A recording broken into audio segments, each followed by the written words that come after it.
Snap Inc., their stock cratered about 26 to 28% after the company reported disappointing sales, roiled by a major slowdown in a number of metrics, rising competition, including that shares of Meta also were affected, as were Apple. In fact, tech stocks had a bit of a fall following these numbers. Second quarter revenue was up 13%, 1.1 billion. The company said this in Thursday while speaking with analysts. It was short of analysts' expectations of 1.14 billion. Snap told investors in May to disregard its initial growth guidance, which the company ultimately missed. Advertisers seem to be slashing budgets more than expected, a trend that the company attributed to broad economic uncertainty.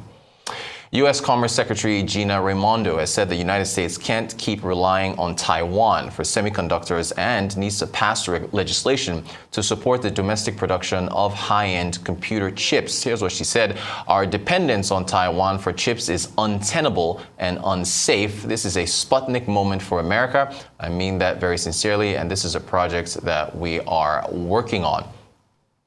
All right, joining us to discuss further, Mayowa Ige, who's an analyst with Financial Derivatives Company Limited. Hi, Mayowa, good morning to you. Thanks for joining us.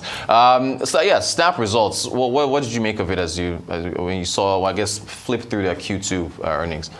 Well, hello, Ritis. Thank you for having me, first of all. I think first thing when you look at it is that while you see that the active users grew, the revenue didn't grow so much, and it brings back this question at the end of the day. That's not a business. It's not about the number of users you have, but how much it translates into money, right? If we break down now, in the quarter they increased the active users by about 15 million users, but if we actually come back to look at it, the growth rate of active users, daily active users globally, it grew by 18%, right? We look at North America, it grew by about 4%, and the rest of the world grew by about 35%. Oh, wow. But North America is their biggest revenue driver, and that just grew by 4%. And then when we now look at the revenue, revenue per active user, and we look at it, in North America, I think it only grew by about 8%, but the rest of the world, it declined by 11%. So you can see that while the number of active users grew, for the rest of the world by about 35%, the revenue from these users didn't grow so much. So you now see that the major issue was never the number of users, it's more of the revenue, how that translates into money, and then looking at the other issues that they've had, how their advertising, direct response and advertising business has been affected, and how that actually played into the revenue. So they made revenue, but the revenue they made did not even meet analysts' expectation for the quarter. Okay, so what are they doing to remedy this then?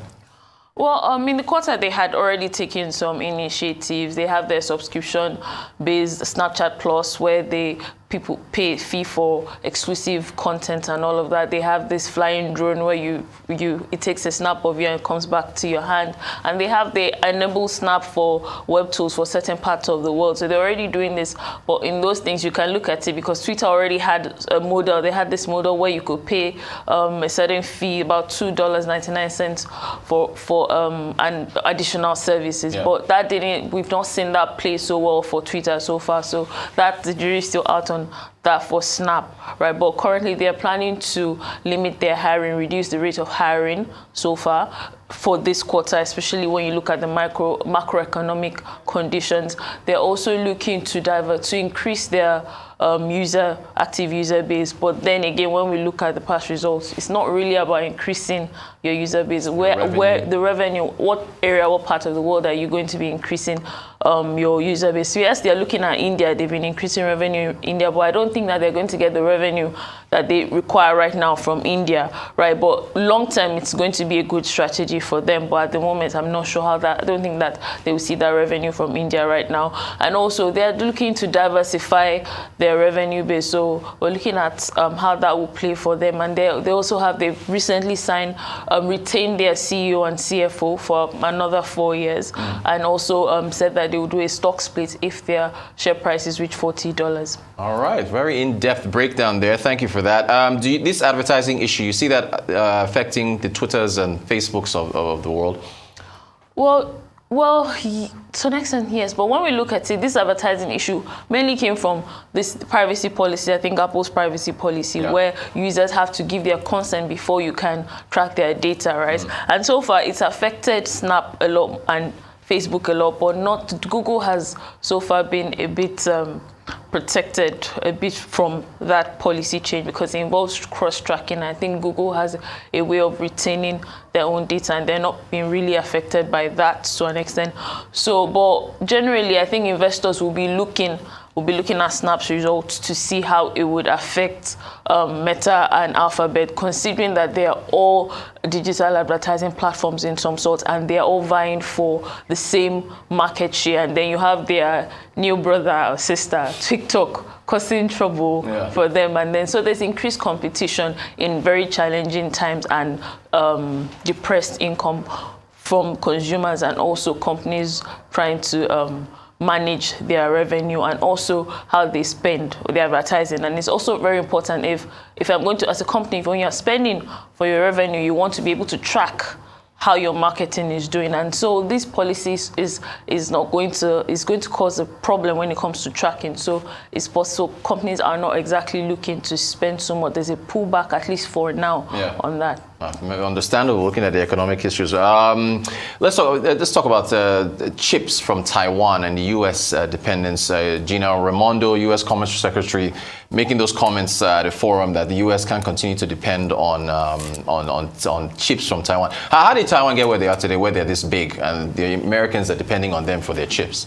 I think it started in the 90s, right? And then basically U.S. companies were producing their own chips. So it was complex and it was very costly to invest. And then you had this guy in Taiwan coming up with a company where they just help you manufacture your chips. And when you look at a business model, if I can design my chips, research and design my chips, and I'll source the manufacturing, it's a business model. It makes it and the manufacturing is cheaper. It makes it cheaper for me as a manufacturer, right? And so that's how we started. Till we saw that the U.S. global share for production fabrication dropped from, I think, from 20% plus or 40 to about 7% in 2020 or so. And so that was how Taiwan became like a hub for fabrication of semiconductors.